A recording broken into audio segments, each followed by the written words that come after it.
So one of our lucky Discord members recently managed to upgrade their graphics card to an RTX 30 series. More fortunate for us, they actually donated that card to the channel because they knew that we were after a 400 series AMD graphics card for a long time. This is the card that they donated. Specifically, it's an XFX RX 470 4GB, and that's what we want to look at today. We want to see how it performs in 2021.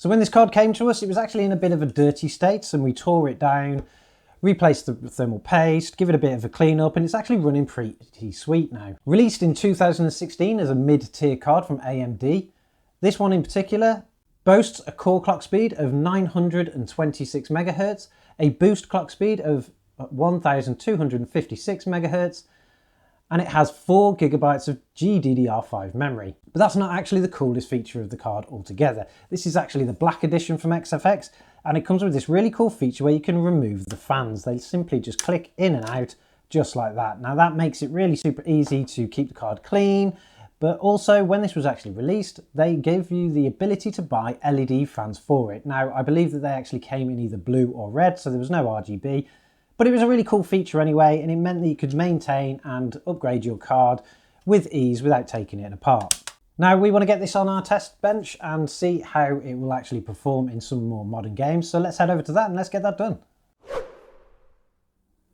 Okay, so we've got our card installed into our test system. Now this system is currently running a Ryzen 5 3600, 16 GB of DDR4 RAM, and also everything is running off of an M.2 SSD. So it should give this card the best chance it's got. It's a little bit noisy in there. We're getting a little bit of coil whine off that card, but that's nothing unexpected for these types of cards. And there is a little bit of an issue with this one, which we'll see if you can actually identify it as we go along, but we'll tell you at the end what it is anyway, if you can't. So the first game we've got up now is one from 2013. This is Tomb Raider. It reasonably plays quite well on a lot of graphics cards, and it should play pretty well on this one too, because obviously a 2013 game, this card came out as a mid-tier card by AMD in 2016. As we can see, as we have a bit of a wander through these tunnels, we're getting a roughly around a 200 frame per second readout, which is pretty good, and it means that this card is more than capable of playing games at this kind of caliber. Wander back through, we'll see what we can actually get through it. Obviously at the moment, as you can see, the card is still 100%, so it's pretty pegged, whereas the processor is not really doing much at all. It's around 30%, but we'll see if changing anything actually up and downs the frames per second. It doesn't seem to make much of a difference where we look. We're clearly getting over 200 frames per second. So can it play Tomb Raider? Yeah, it can clearly play Tomb Raider, and if we have a look at some of the settings, we'll have a look at what it's actually set to at the moment. So we're currently running in 1080p with a high quality setting, and we've got our VSync turned off. Now, if we wanted to actually get a bit more of a playable experience and stop that card being so pegged so much, we could actually turn the VSync on, and the monitor this is actually on at the moment is a 60Hz monitor, so it should limit our FPS down to 60.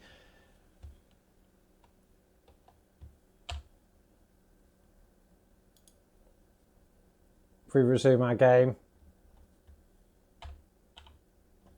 reset our stats, so there clearly we're getting 60 frames per second, and the game is looking pretty beautiful at that. So can it play Tomb Raider? Yes, it can. It can play it really, really well. So let's try a different game, and we'll try a game that's a little bit more high demanding and see what we can actually push this card to. So the second game we're going to be looking at is Metro Exodus, and that was produced in 2019. It's a much more demanding game for this card, and it actually tests quite a few new cards. We're not playing the enhanced edition here, we're actually just playing the normal edition. And if we look at the settings, we are currently running in 1080p with a quality setting of high. We haven't got our VSync turned on, and we'll see what this game can actually put out. Now, unfortunately, this game doesn't have anything such as FSR, but it does have NVIDIA's DLSS. And as you can see, we're currently running at about 80 frames per second, and it's looking pretty good. There's not much lag or anything, although these things are a bit annoying.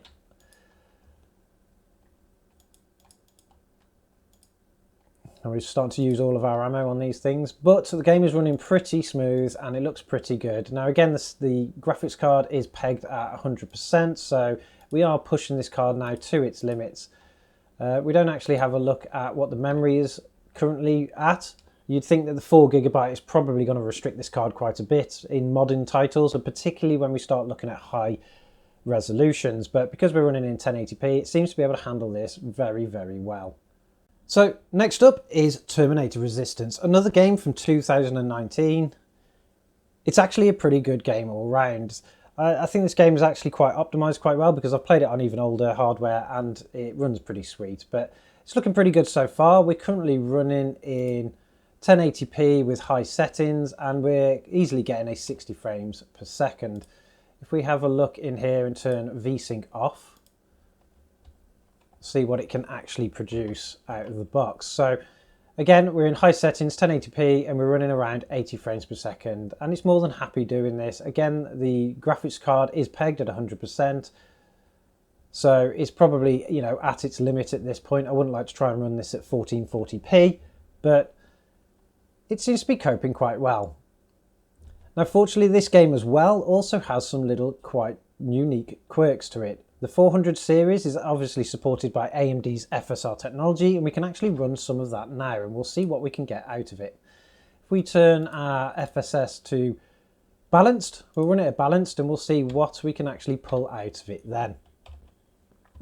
So clearly, straight away, the quality is not that much different. We're still in high quality. It still looks very similar. I can't really tell much of a difference, although you'd want to go to more of a quality setting anyway with FSR. And we're instantly pulling nearly double the frames per second. So this card has still got a lot of go in it today. We'll find something to kill. We'll get something a little bit going on. See how it copes with the bigger, wider areas. And it seems to be coping really well no matter what we do. So here's something to kill. Oh, we got no ammo. Change gun.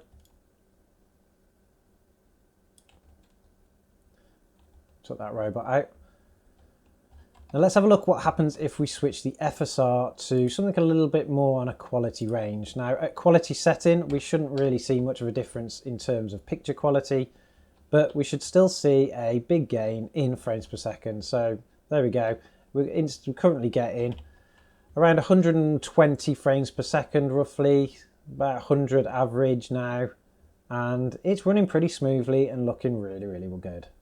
Now obviously looking at the benchmarks, we can see that this is more than capable card, and we're very lucky to have received it from our Discord member. We thank him very much for sending it across. We're going to be using this in a lot of builds going forward. It's not going to be going anywhere, and we've got a few plans to actually do a bit of modification to it as well. If you didn't notice through the video, maybe it didn't actually show it loud enough, but what we had to do to be able to get this card quiet enough for you guys to hear me actually talking on the video was that we had to actually manually set an AMD profile for the fans in AMD software. It appears that the software that's currently on the BIOS of the card doesn't really run that well in terms of noise reduction, so the fans will start to ramp up, but they ramp up very, very fast, nearly 100% when it's on stock, even though the card isn't that warm altogether.